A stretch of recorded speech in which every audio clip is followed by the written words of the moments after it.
అసాధ్యమైన దాన్ని కూడా కవి సాధ్యం చేస్తాడు చమత్కారం ద్వారా. కృష్ణదేవరాయల సభకి ఒక అతను వచ్చాడు. మీరు ఎన్ని పద్యాలైనా చెప్పండి, ఎన్ని మాటలైనా చెప్పండి, నేను వెంటనే రాసేస్తా, చాలా వేగంగా రాస్తా అన్నాడు. ఆయన ఏది చెబితే అది రాసేస్తున్నారు అందరూ. అంత లేఖకుళ్ళు అంత గొప్ప తాటాకుల మీదే చాలా వేగంగా ఇలా ఇలా ఇలా రాసేస్తున్నాడు. ఆయనకి అందరూ ఓడిపోయారు. రాజుగారు ఆయనకు బహుమానాలు ఇచ్చాడు. తెనాలి రామకృష్ణుడు నేను చెప్తాను రాయ్ అన్నాడు. ఆయన స్ఫురణ రాయలేంది చెప్పాలా. అందుకని వెంటనే అన్నాడు డ్రవట బాబా అన్నాడు. వీడికి ఏం రాయాలో తెలియలే. శతకోటి దరిద్రాలకు అనంతకోటి ఉపాయాలు ఉంటాయి. వాడు డ్రర్ అనగానే ఆగిపోయింది. ఇలాగా ఏం రాస్తావు? తూ కింద బావత్తు, బా కింద రావత్తు, నువ్వు ఏం పెట్టినా అది రాదు. పైగా సమస్య ఏంటంటే పద్యంలో 4 సార్లు అది రావాలి. వాడు ముందు రాసి ఎందుకు రాక ఇక్కడ ఆగిపోయి ఈలో పద్యం అయిపోయింది. పువ్వట బాబా తలపై పువ్వట జాబిల్లి. శివుడు మీద చాలా అందమైన పద్యం చెప్పాడు. వంకర మాటతో ఎద్దు రంకెతో మొదలుపెట్టి పద్యం అంతా చాలా అందంగా చెప్పాడు. శివుడు దిగి రావలసిందే. పువ్వట బాబా తలపై పువ్వట జాబిల్లి వల్లబోదట చేదుంబువట చూడగా ఉళుళుక్కవ్వట చూడగా ఉళుళుక్కవ్వట అరయంగ అట్టి హరునకు జేజే. ఇప్పటికి కూడా చిన్నపిల్లల చేత మాట్లాడిస్తూ మీరు దేవుడు కనపడగానే జేజ జేజ అంటారు. చూడండి, జేజే అంటే దేవుడు, జేజే అంటే దేవుడు, జేజే అంటే నమస్కారం, జేజే అంటే నమస్కారం, జేజ అంటే దేవుడు. అందుకే వాడి తలలో జేజమ్మ కూర్చుంది అంటారు. జేజమ్మ అంటే పెద్దమ్మ, జేజ అంటే దేవుడు, జేజే అంటే నమస్కారం. హరుణకు జేజే, శివుడికి నమస్కారం. ఎటువంటి శివుడికి? డ్రవట బాబా. అచ్చ తెలుగు పదాలు వాడాడమ్మా. బాబా అంటే వాహనం, తెలుగు మాట అది. బాబా వాహనం అయితే పరాయి భాషలోంచి వచ్చింది. తెలుగు మాటలు కనిపెట్టడానికి ఒక లెక్క ఏమిటో తెలుసా? ఎప్పుడూ తెలుగులో 2 దీర్ఘాలు పక్క పక్కన ఉండవు. అలా ఉన్నాయి అంటే పరాయి భాష నుంచి వచ్చింది. బాబా, లాల్చి దీర్ఘాలు, 2 దీర్ఘాలు పక్క పక్కన ఉంటే అవి పరాయి భాష. తెలుగు భాషలో ఎప్పుడు ఒక దీర్ఘం పక్కన హ్రస్వమే ఉంటుంది, 2వ దీర్ఘం వెంటనే రాదు. అంచేత బాబా కూడా మరాఠీ నుంచో ఇంకో చోటు నుంచో వచ్చినటువంటి మాట. ఆ కాలానికి, కృష్ణదేవరాయల కాలానికి విదేశీయులు కూడా ఉన్నారు హాయిగా. వాళ్ళు పరదేశీయులు వచ్చారు చాలామంది. అందుకని వాళ్ళ సభలో ఉండగా కొన్ని సాహిత్య చమత్కారాలు నడిచాయి. అందుకని వాడాడు బాబా అని లంకేసి దేరని ఎద్దు కదా, ఆ ఎద్దు ఆయనకి వాహనంట. అక్కడి నుంచి పద్యం నడిచిన విధానం చూడండి. తలపై పువ్వట జాబిల్లి, తలపై పువ్వట జాబిల్లి. చంద్రుడు ఈయన తల మీద పువ్వట, ఈయన సెగ మీద ఉంటాడు కదా, అందుకని తలలో ధరించిన పువ్వుట. వల్ల బూదట, ఒంటి నిండా వల్లకాట్లో బూడిద పూసుకుంటాడట. ఎందుకు పూసుకుంటాడండి? గంభీరమైన విషయం, చమత్కారం కాదు ఇది. శివుడికి ఏమి అందంగా ఉండడం ఇష్టం ఉండదా? ఆయనకి సంసారం లేదా? పార్వతీదేవి ఎంత అందంగా ఉంటుంది? భార్యకైనా అందంగా కనపడాలి కదా. బూడిదెందుకు పూసుకుంటాడు? ఉజ్జయినిలో మహాకాళేశ్వరాలయంలో శ్మశానంలో బూడిద పట్టుకొచ్చి పొద్దున్నే అభిషేకం చేస్తారు. ఆ భస్మాన్ని ప్రసాదంగా భక్తులు స్వీకరిస్తారు. ఎందుకు? శివుడు లోకానికి ఇచ్చే సందేశం ఒకటే, ఎప్పటికైనా నువ్వు ఎన్ని వేల కోట్లు సంపాదించినా మిగిలేది బూడిదే, సన్నాసి గ్రహించుకో. అంచేత సంపాదన ఆపేయి, సుఖంగా ఉండు, 2 మెతుకులు తిని పడుకో. ఎందుకు సంపాదిస్తావు ఊరికే? అవసరమైన సంపాదన ఇంక పెంచకూడదండి. ఇవాళ ఆ పెంపుదలకు అర్థం లేదు. కోట్లు పోయాయమ్మా, 1000 కోట్లు. పేపర్లో మింగేసినవే 3000 కోట్లు అంటే అసలెంత అని భయం వేస్తున్నారు. బాబాయ్, ఒక మనిషి 3000 కోట్లు మింగేస్తాడా? అదో 2 ఇడ్లీ తినలేకపోతున్నాం. 3000 కోట్లు, 30,000 కోట్లు, 1,00,000 కోట్లు వినడానికి భయంగా ఉంటుంది ఈ మాట. ఎలా మింగేస్తారు? పోనీ ఇన్ని లక్షల కోట్లు మింగేసిన వాళ్ళు, సంపాదించిన వాళ్ళు ఎవరైనా సుఖంగా ఉన్నారో చూడండి. అక్కడో ప్యాలెస్, ఇక్కడో ప్యాలెస్ ఉంటుంది, ఎక్కడా నిద్ర ఉంటుంది ఈ సన్నాసికి. నీకు ఇన్ని ప్యాలెస్లు ఎందుకు పని లేక? ఎక్కడ నిద్ర పట్టినప్పుడు. ఎందుకంటే శుభ్రంగా పాకలో పడుకున్నవాడు వాడు గురు కొట్టాడు, పడుకోగానే గురు కొట్టాడు. ఎందుకు ఈ సంపాదన? అది చెబుతోంది ఇక్కడ. ఇది నీకు అస్థిరం, మిగలదు, చివరికి మిగిలేది బూడిద.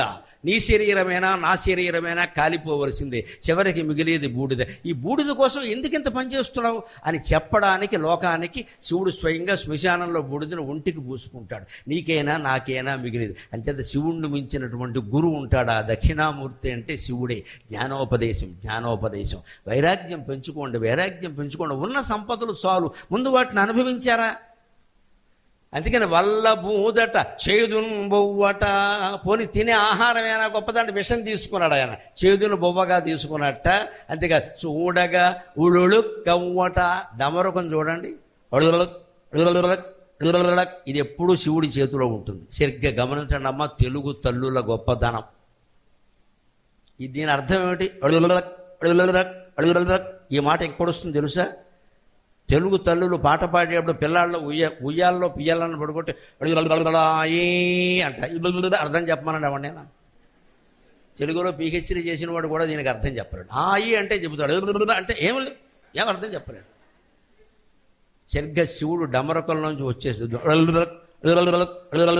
అంటే ఈ ప్రపంచం మాయ, ఏం లేదు, నోరు మూసుకొని అర్థం. అది మాయ, మిథ్య, ఏమీ లేదు.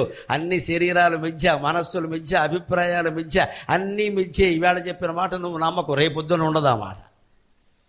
అందుకని అన్నీ మిథ్యే. కొడుకుని ఎవరినైనా 10 ఏళ్ల కొడుకుని మీరు అడగండి, మీ నాన్నగారి గురించి నీ అభిప్రాయం ఏంటది? My father is god father, మీ ఫాదర్ ఈజ్ రోల్ మోడల్, రోకల్ మోడల్ అంటాడు వాడు. ఎందుకంటే ఈ సన్నాసికి ఫాదర్ కంటే ఎవరు తెలియదు, అంతకంటే ఏం లేదు. ఇక్కడ ఈ తండ్రి అమాయకుడు. మా వాడికి ఏమిటో నేనంటే చాలా, వీడి ఇంతకంటే అమాయకుడు. అసలు వాడికి 20 ఏళ్ళు వచ్చాక అడగండి, మీ నాన్న గురించి నేను అభిప్రాయం చెప్పండి అనుకో, మా నాన్నగారు మంచివాడే కానీ కొన్ని విషయాలు ఆయనకు తెలివి అంటాడు. ఎందుకంటే వీడికి గర్ల్ ఫ్రెండ్ పరిచయం అయింది. దానికి తండ్రి ఒప్పుకోడు కదా. మంచివాడే కానండి కొంచెం తిక్కండి అంటాడు. వీడికి ఇష్టమైనది వచ్చింది కదా అక్కడ. వాడికి 30 ఏళ్ళు వచ్చాయనుకోండి, తండ్రి ఫూల్లా కనపడతాడు. ఎందుకంటే సాఫ్ట్వేర్ ఉద్యోగం, అందమైన భార్య, నెలకి 2 లక్షల జీతం, హైదరాబాదులో విల్లా, విజయవాడలో విల్లా, ఇద్దరు కలిసి అల్లా అయిపోయింది ఇక్కడ. ఈ గర్వం ఉంటుంది కదా. అందుకని తండ్రి పాపం పోస్ట్ మాస్టర్గా చేసి 30,000 జీతంలో రిటైర్ అయ్యాడు. అందుకని తండ్రి విరివేధవలా కనపడతాడు. ఏంటంటే పెద్దవాళ్ళు ఫూల్ అంటే బాగుండదు కానండి, ఫూలిష్ అండి అంతా. అసలు అలా పల్లెటూళ్ళలో ఉండిపోయారు. మా నాన్నగారికి డెవలప్ చేయడం తెలియలే, వీడికి ఫూల్ కింద కనపడ్డాడు. అదే 40 ఏళ్ళు వచ్చాక మీరు కొడుకుని అడగండి, మీ నాన్నగారి గురించి నా అభిప్రాయం ఏంటంటే, పెద్దాడు చెప్పారంటే ఊరికే చెప్తారేంటంటే, అనుభవం మీద చెప్తారంట. ఎందుకని వీడికి 2 తయారయ్యారు అప్పటికి. వాళ్ళు వీడి మాట వింటలేదు. అప్పుడు వీళ్ళ నాన్న వీడికి గుర్తొచ్చాడు. అంటే అభిప్రాయాలు మారిపోయే లేదా? 50 ఏళ్ళు దాటాక ఏ మోగాడినైనా మీరు గమనించండి, అన్నాల బల్ల దగ్గర కూర్చుని అమ్మని నాన్నని పొగడ్డమే పని. మా నాన్న, మా అమ్మ, ఎందుకంటే వాళ్ళిద్దరు చచ్చిపోయారు, ఉంటే పొగడ్డం. వెళ్ళిపోయారుగా. పెళ్ళాం శుభ్రంగా గోంగూర పచ్చడి చేసి పెడితే, మా అమ్మ చేసేది ముందు చేసిన వాళ్ళని మెచ్చుకోరాదా, మళ్ళీ పెడతారు. పెళ్ళాం దగ్గర అమ్మ ప్రస్తావన, అమ్మ దగ్గర పెళ్ళాం ప్రస్తావన తీస్తే నీకు సంసారం చేయడం తెలియదు, తేకూడదు. పార్లమెంట్లో కూడా తేవలసిన ప్రస్తావనలు కొన్ని ఉంటాయి, తేకుండా కొన్ని ఉంటాయి. అలాగే ఇంట్లో అత్తగారి దగ్గర కోళ్ళ గురించి, కోళ్ళ దగ్గర అత్తగారి గురించి మాట్లాడకూడదు. ఎక్కడ ఏ మాట మాట్లాడాలో ఆ మాట మాట్లాడే మన కాఫీ మనం దాగి వెళ్ళిపోవాలి. అది అక్కడ వాళ్ళని పొగిడే అయిపోయింది. మళ్ళీ అమ్మ కూడా ఎందుకు ఇక్కడ, మా అమ్మ చేసేది అని మాట్లాడతాడు. ఇక్కడ మండిపోతుంది ఆ కోళ్ళకి. మీ అమ్మ దొరికిందే ఇప్పుడు నేను చేసింది నచ్చలా. ఇది అంటే అభిప్రాయం మారిపోయింది. ఇక్కడ పోయిన వాళ్ళు ఇప్పుడు గొప్పవాళ్ళు అయ్యారండి. అంటే 10 ఏళ్లకి 50 ఏళ్లకి అభిప్రాయాలు మారాయి. అంచేత అభిప్రాయాలు మిథ్య, మానవ శరీరాలు మిథ్య, అన్నీ మిథ్య. అది మిథ్య అని చెప్పడానికి అంటే సరిగ్గా పిల్లలు వాడతారు. ఇంకోటి కూడా గమనించండి, మన తెలుగు వాళ్ళ పద్ధతుల్లో ఒకటి, ఇంట్లో 2 ఆడపిల్లలు ఉన్నారు, చిన్నపిల్లలు. ఒక పిల్లకి మీరు ఏదో బహుమతి ఇచ్చారు, రెండో పిల్లకి తేలా, ఏదో కారణాలు దాని కానీ రెండో పిల్ల ఏడుస్తాం, నాకు ఎందుకు ఇవ్వలేదు. వెంటనే ఏమంటారు తెలుసా, ఈ తెచ్చిన దాన్ని పెద్ద పిల్ల చేతిలో పెట్టి చిన్నపిల్ల చేతులు అంటారు.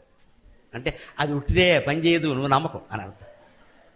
అనుకోకుండా మనం వాడుతున్నావా లేదా, అది పని చేయదు, అందులో గాలి లేదు, బ్యాటరీ లేదు, నువ్వేమో అనుకోకు అని అంటాడు. అనేది ఏమి లేదనే కదా సరిగ్గా శివుడు డమరకం మోగడంలో ఉద్దేశం. అంటే ఈ ప్రపంచం మిథ్య, ఏమీ లేదు, నీ జీవితం మిథ్య, గడిపే వెళ్ళిపో, ఊరికి అనవసరం కంగారు పడవు. అందుకని చూడగా ఉళుక్కవ్వట హరయంగనట్టి హరునకు జేజీ. తన కేవలం డుబుడుక్ శబ్దం ద్వారా ఈ ప్రపంచం మిథ్య అని మనకి తెలియజేస్తున్న పరమేశ్వరుడికి నమస్కారం. ఇంకొక మాట చెప్పుకుని మనం సెలవు తీసుకుందాం. ఇంత ప్రతిభావంతుల్ని పోషించినటువంటి రాయల గురించి ఒకసారి భువన విజయం వేస్తుంటే నాకు ఒక సమస్య ఇచ్చారు. రాయల వారికి తెలుగు రాదు గదా, రాయల వారికి తెలుగు రాదు గదా, రసమున్ గ్రహింపగన్. ఇది సమస్య. స్వయంగా ఆముక్తమాల్యద కావ్యం రాశాడు, ఇంతమంది కవుల్ని పోషించాడు, వాళ్ళు ఏదైనా పొరపాటు చెబితే సరి చేశాడు, ఆయనకి తెలుగు రాదంటే అలా. అదే సమస్య. ఆ పాదాన్ని మనం ఏం మార్చకూడదు. మిగిలిన 3 పాదాలు మన ఇష్టం వచ్చిన సందర్భం పెట్టుకుని సృష్టించుకోవచ్చు. మొత్తం మీద ఆ సమస్యను పరిష్కరించాలి. రాయల వారికి తెలుగు వచ్చేనే చెప్పాలి, రాదని ఎలా చెబుతాం? అంటే దాని అర్థం మారిపోయేంత కల్పన పైన చెయ్యాలి. ఇది పరీక్ష, అవధానం అంటే అది. రాయల వారికి తెలుగు రాదు గదా రసమున్ గ్రహింపగన్. భువన విజయం వేస్తుంటే నేను తెనాలి రామకృష్ణుడుగా ఉండగా ఈ సమస్య ఇస్తే అప్పుడు తోచి ఒక పద్యం చెప్పారు. దాన్ని మార్చచ్చు, చేయొచ్చు. ఎంతసేపు అట్నుంచి నరుక్కు రావాలి. సమస్యల్లో కొన్ని ఇట్నుంచి వీలు కాబట్టి అట్నుంచి నరుక్కు రావాలి. రసమున్ గ్రహింపగన్, దాన్ని ఏం మార్చలేం, చివరిలో ఉంది అది. తెలుగు రాదు కదా, దాన్ని కూడా ఏం మార్చలేం. మార్చగలిగిందల్లా రాయాల అనే మాట ఒకటే. ఎందుకంటే రాయాలకి ముందు ఇంకేదైనా చేరిస్తే దీని అర్థం మారుతుందా అని ఆలోచిస్తే ఒక ఆలోచన తోచింది, వెంటనే వచ్చింది పద్యం. మిగిలిన పద్యం పెద్ద సమస్య కాదు. అక్కడ శ్రీయుతమైన భావముల చిత్తము దొంగిలు నట్టి, శ్రీయుతమైన భావముల చిత్తము దోచుకొనంగా విష్ణు చిత్తీయ మహాప్రబంధమును తీయగా పాడుచునుండగా. ఒకసారి భువన విజయ సభ జరుగుతుందయ్యా.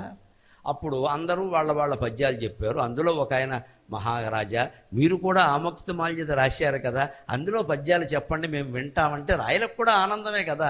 ఆయన పద్యాలు చెప్పడం మొదలుపెట్టాడు. ఆ విష్ణు చిత్తీయం అంటే ఆముక్త మాల్యద, దానికి విష్ణు చిత్తీయం అని మరొక పేరు ఉంది. విష్ణు చిత్తుడు అందులో నాయకుడు. శ్రీయుతమైన భావముల చిత్తము దోచుకొనంగా విష్ణు చిత్తీయ మగ ప్రబంధమును తీయగా పాడుచునుండగా. రాయల శుభ్రంగా కాలు మీద కాలేసుకుని ఆముక్త మాల్యదలో పద్యాలన్నీ హాయిగా పాడుతుంటే అందరూ వింటుంటే విదేశీయులు వచ్చిరా సభకు. రాయల కాలంలో విదేశీయులు ఉన్నారు, కొందరు పారసీకులు, ఆ పోర్చుగీసు వాళ్ళు ఉన్నారు. పదాలు అప్పుడే మన దగ్గరికి వచ్చాయి. ఈ బాబా అనే మాట కూడా అదే. అందుకని వాళ్ళు కొంతమంది వచ్చారు, వాళ్ళకి తెలుగు రాదు కదా. వాళ్ళు ఏం చేశారు, వాళ్ళు కూడా చప్పట్లు కొట్టారు. ఎప్పుడు శీఘ్ర కరధ్వనులంచి విన్నవాళ్ళందరూ చప్పట్లు కొడుతూ ఉంటే మెచ్చిరా రాయలా. అప్పుడు లేచి కృష్ణదేవరాయ నువ్వు గొప్ప కవి అన్నారట. అర్థం కాకుండా ఎందుకు మెచ్చుకున్నారు అంటే చప్పట్లు కొడుతున్నారు కదా జనం అంతా. ఇంతమంది జనం చప్పట్లు కొడుతున్నారు అంటే రాయలు చెప్పింది మంచి పద్యమే అన్నమాట అని మెచ్చుకున్నారు. విదేశీయులు వచ్చిరా సభకు శీఘ్ర కరధ్వనులెంచి మెచ్చిరా రాయల. అక్కడ ఆపేస్తే వారికి తెలుగు రాదు గదా రసమున్ గ్రహింపగన్. రాయల వారికి తెలుగు రాదు కాదు, రాయల అనే పదాన్ని విడదీస్తే మెచ్చిరా రాయల, అందరూ ఆ రాయల్ని మెచ్చుకున్నారు. వారికి తెలుగు రాదు కదా అంటే ఎవరికి రాదు, విదేశీయులకి తెలుగు రాదు కదా. నిజమే కదా.